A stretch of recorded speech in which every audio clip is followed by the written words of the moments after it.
Imola in Italy, venue for round 3 of the 1991 World Championship as the Formula One teams return to Europe. Williams have been pushing them very, very hard indeed, and some people here believe this is going to be Williams' weekend as it was here last year. Ferrari, well, 2 disappointing races to the start of the season, but they ended up being the quickest team in those 2 separate tests. So things are now turning around at Ferrari, but of course the pressure on that team here in Imola is great. It's going to be an exciting weekend. We've got that super division of 3 teams. We've got then the second division, which is going to be people like Jordan, Delara, the new Benetton, which we haven't seen very much of, and of course the Tyrrell Honda. As for the rest, well, they're going to make up the numbers. But any motor race in Italy for me is going to be fantastic, and I just can't wait for the weekend to start. Well, new cars, we've heard lots of changes since Brazil. It has been 5 weeks. Let's take a stroll now down pit lane and catch up with the new developments. McLaren won the first 2 Grand Prix of the season, Phoenix and then Brazil. And they come to Imola with 2 new cars ready to do the same thing all over again. That said, they're just developmental versions of the original car, and we spoke to Gerhard Berger about them. It's not a lot new. We have some new aerodynamic stuff that works quite well, and some small parts new. But the car was good in testing here, and I think we are competitive. But also Williams and Ferrari was very strong, so if I'm honest, I don't know how competitive we are, how strong the others are. There's perhaps some pressure on you to do well. It must be terribly difficult being Ayrton Senna's teammates. You've had some bad luck in Phoenix. You had a bit of bad luck on the start line in Brazil. No, I had not bad luck in Phoenix. I was just bad in Phoenix. That was all. In Sao Paulo, I had a little bit bad luck here because in the start the car catch fire. And then in the first half, the car was very difficult to drive because my tire pressure was up. But in the second half, my car was all right, but it was too late to catch up. So I'm looking forward to these races here in Europe. And the testing, I find me and myself a little bit better, getting forwards. And I'm sitting now comfortable in the car. Should be better. Is it difficult to go fast here? Everywhere is difficult to go fast. McLaren then looking pretty invincible after 2 Grand Prix, but chasing hard behind them come Williams. Their Achilles heel has been the gearbox, and they seem to have solved that problem which let them down in Phoenix and in Brazil. They also seem keen not to let anybody see the noses of their cars here in Imola. And it was at Imola that Riccardo Patrese won last year. Could he do the same again this year? I don't know. I'm not a magician, so I don't know what can happen here in Imola. I think, of course, that our car has a very good chance to be very competitive here and in the rest of the season. So because of that, I look forward to this race and the rest of the season. I hope to win, of course, but it's not easy. The gearbox problem, I gather, is fixed now, and I know the car was very quick at Silverstone. You must be feeling pretty confident. Yes, the reliability is coming, and that is a very important point. The speed seems that we have. So I'm confident, yes, but you know, we have to fight because we are not alone. There is McLaren and Ferrari, that they are very strong, as us. So there is a good fight to do, and I'm looking forward to it. Williams attacking hard, but Ferrari are the people who must be under the most pressure at any Italian racetrack. They haven't looked too good after the opening 2 rounds, but they have made some changes to the 642, and we asked Cesare Fiorio, the team manager, about them. We think we have made quite a big improvement from São Paulo to now, because we have a new front suspension, we have new aerodynamics, and also a good increase in the power of the engine. But we don't know whether this will be enough or not, because Williams and McLaren seem to be very, very fast. And especially Williams, I think this year is doing a fantastic work. This is Italy. Do you feel as if you're on trial? Well, of course, here in Italy there is a lot of pressure. There will be, I don't know, 200,000 people around the circuit. And many of these will be for Ferrari, so we hope to do well. Otherwise, we must go out from the back door. Benetton haven't just made some changes. They brought a brand new car designed by John Barnard to Imola. It features the high nose we saw on the Tyrrell here last year, but Benetton remained tight-lipped about their prospects for this race when we asked them. Brabham too have a new car at Imola, and theirs also has the same high nose feature at the front. We took the opportunity to speak to the designer, Sergio Rinnan, and ask him what the prospects were for his car. Well, I'm just hoping that it will be all right. We've got a lot to learn about this car because it's completely new and done in a completely new system as well, and a new philosophy of setting the car up and everything else. So we done a few laps in Monza last week. We learned a lot. There's a lot of development to do, and we just have to carry on working. We can expect the new car, to run slightly better than the old one then? Oh yes, for sure. Any idea how much better? No, I can tell you that after Sunday. There's a third new car in the pit lane as well. This time it's a high-nose footwork. Driver Michele Alboreto crashed heavily in testing, hurting his leg, and we asked him whether or not he'd be able to make the race. Quite painful at the moment, but I am happy to be here anyway, even because I must use the old car. But I think every lap that we made with this Porsche engine can improve our performance, so I think I'm here for making my job. Will you be driving in the race, do you think? Yes, I would like, but I don't think it's possible to qualify the old car. And unfortunately, we have only one new car, so we try to qualify that one. And Alex is in the better condition, so he's right, and he drives the new car. Money troubles have afflicted AGS for some while. They called in the receiver and have now been bought out by Krypton Engineering, who run in Formula 3000. And they have replaced Stefan Johansson with their own Formula 3000 driver, Fabrizio Barbazza. Well, that's the news from the pit lane, and a great deal going on, as you've heard. Imola as a circuit, though, is a favourite with almost all of the drivers, as Ayrton Senna explains for us now. It's a special place for me, but it's a tough race, it's fast, very competitive normally. It's a place where you can overtake, so you have to have a balanced car to go quick and consistent throughout the race if you want to win races. It's not a place like you start ahead and then even if you're a little slower you can stay ahead because it's difficult for overtaking. So it's a technical circuit. It's also a psychological circuit from the point of view of the spectators. And it's the return to Europe after many months without competing here. So it's a new stage, a different stage in the championship. Well, that's one view of the Imola circuit, but John Watson beside me here, who's the circuit likely to favour in terms of cars? Well, Richard, of course, it's all right for Ayrton Senna to say he likes Imola. He's got that V12 Honda engine behind him, maybe 700 horsepower. But there are a few people out there that have maybe got little more than 600 horsepower. So for them, Imola, which is fundamentally a power circuit, it's going to be a very hard day's work. If they get through the qualifying into the race, that's the best they can expect. But as I say, Imola is a power circuit, and inevitably, all the teams, the top teams, are the teams that have got the most powerful engines. So going back again to Honda, McLaren, Ferrari and Renault Williams, those are the three teams that have got the best engines. But of course the Ford HP, that little V8 engine, while it's not quite so powerful, it is very frugal. It makes more miles to the gallon than any other engine in Formula One. Now to start the race in Imola, carrying maybe 6 or more gallons less than a Honda or a Ferrari is an advantage. And of course the race distance here means that it's a long race, it's a fast race. Everybody's going to have to fill their tanks up to the capacity, except the Benetton and the Jordan. So they've got a slight advantage in that they don't have to carry that extra weight. But all in all, I think it's an exciting racetrack. There's going to be pit stops. Again, it's a hard circuit on tyres. But generally an exciting race, and as we've seen in the past, it is not necessarily the favourite that wins. Riccardo Patrese won last year. Can he win this year? Can Mansell break his duck this year? Can the Ferrari recover the ground they lost from the end of last year?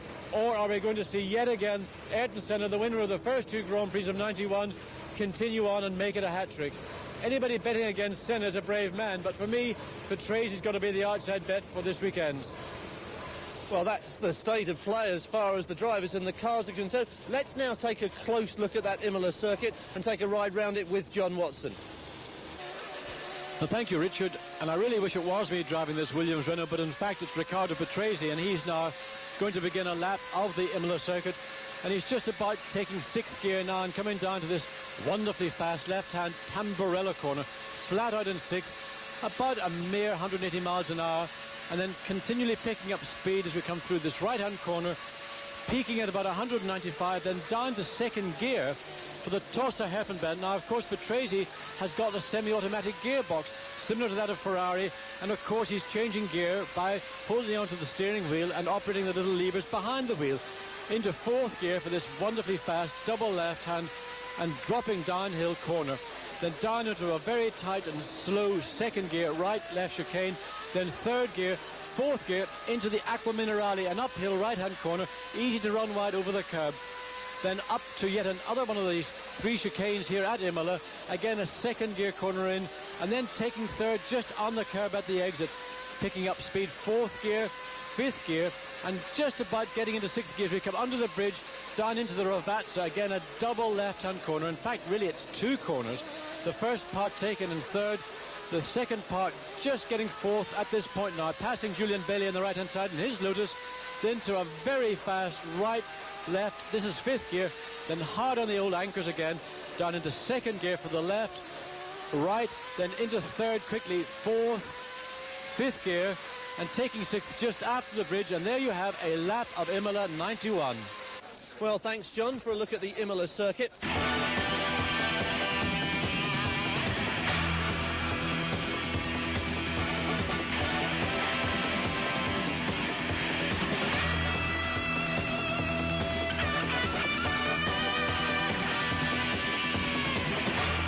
So, those 4 drivers going through into the qualifying session, and perhaps not the 4 we all expected to see. But that qualifying session is now just minutes away. Join us again after this break. To get underway. As we said before the break, the clouds were getting darker and lower. A few spots of rain have fallen here, and there is now some question as to whether this session may or may not be conducted in the wet.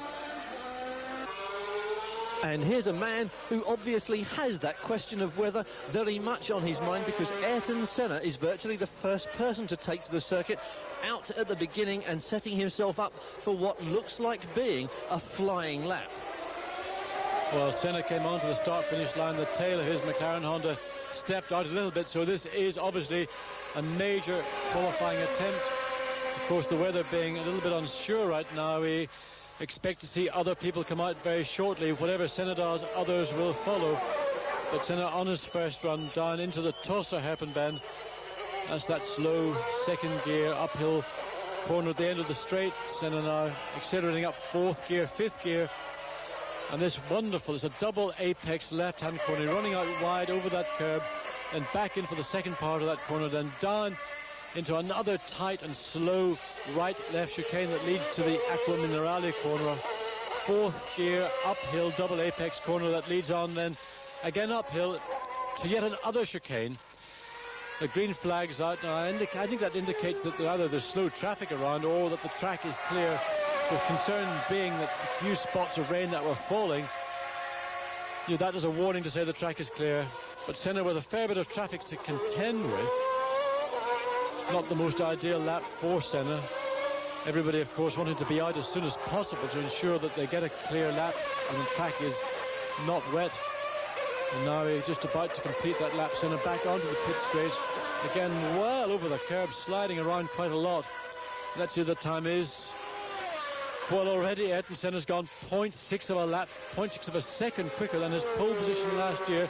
That was a 1:22.646. So, Alain Prost out on the circuit, and in his first qualifying lap, just 28 seconds into it, and Ferrari, of course, under enormous pressure to do well here. Yes, Richard, they've the first 2 Grand Prix of the season were disappointing to them. They tested very well indeed here last week, and Prost, in fact, at a time in the low 1:22 bracket. But today, Friday afternoon, the circuit, I don't think is quite as quick as it was last week. And certainly this morning, the kind of times that Ferrari were producing were slower than those of 1 week ago. But this is now official qualifying, and Jean Alesi's Ferrari is well and truly on fire.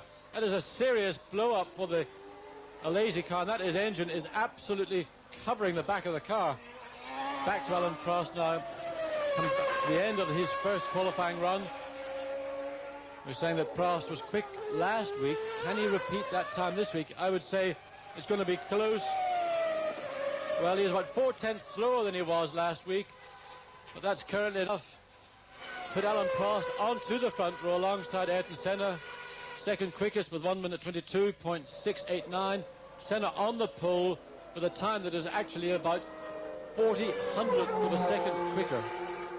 Prost's flying lap then has, I think, dampened the disappointment of the Tifosi, cheering in the grandstand, although Alesi's car, as you say, John, blazing merrily there. Yes, the car came round the circuit and lots of fire out of the back of the car. Obviously a serious blow-up for Alesi, and that was the cause of the fire. It was just almost at the end of Alesi's lap, so it was very unfortunate to not make the lap before the blow-up. But Riccardo Patrese is now provisional pole holder. He has set a time of 1:22.480. Riccardo Patrese, the man who won here last year. And I must say, I talked to Riccardo Patrese on Friday morning, and he was very, very confident indeed. Not only was he confident about his prospects, he just looked to be, well, I've never seen him look so happy and content in all the years he's been in Grand Prix racing. I think he feels he's definitely got this Imola Grand Prix sewn up yet again. Well, now this should be interesting for us and for the Tifosi, because Alain Prost is back out, and it seems that Prost has decided to bet against the weather and run early. Yes, Prost just finishing that first, well, that's in fact his second lap out. Now, it's possible that Prost has decided to go with the soft race tyre. We never really know which tyre the teams are running. It's a closely guarded secret in these qualifying sessions, which tyre a team will choose, and it's quite possible that Ferrari or Prost or any number of other teams might choose one set of qualifiers, one set of soft race. If the difference in the tyre isn't so great, at least the soft race tyre gives you more chance to run the car, and Prost going very wide coming out of that long downhill left-hand corner. But running in that soft set of race tyres gives you more time to assess the situation, the track conditions, and if you want to make a change to your car, at least you can get more than that one lap you get on a qualifier. So I think we'll have a look at Prost's time. He's and using assess how quickly he is getting around. I can tell you now, looking here, well, that's not a bad time, because that change of tarmac there, you go from two different shades of tarmac. I got a baseline time for Prost, or if anybody else in that section of circuit. So it looks like it's going to be a reasonable time. But this will give him a chance to get through this final, very slow, very slippery chicane across the start-finish line. Well, look, Alan Prost is on the pole position. Gerhard Berger then. And again, we're forced to guess what tyres he's running, but he's on his fast lap now. At the moment, he's 1:22.96. Alain Prost is the quick man, 1:22.19. And Berger, too, is much more confident this weekend than he was in Brazil or Phoenix. He seems to be a much more happy and relaxed little soldier, doesn't he? Yes, I talked to Gerhard recently. In fact, he was testing at Silverstone during the week.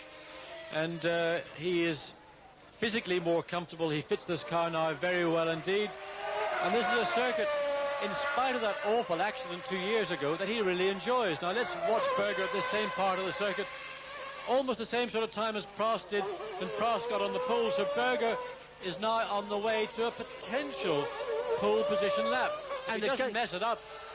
In the remaining sort of few hundred meters, we might see yet another provisional pole setter before this 1 hour session finishes. But that was a bit messy through there. He didn't really get through and into the chicane as well as we expected. The consequence is 1:22.567 keeps Gerhard Berger. Oh, look at that. Riccardo Patrese is second. Berger has now deposed Senna. Senna is back to fourth. Berger third place.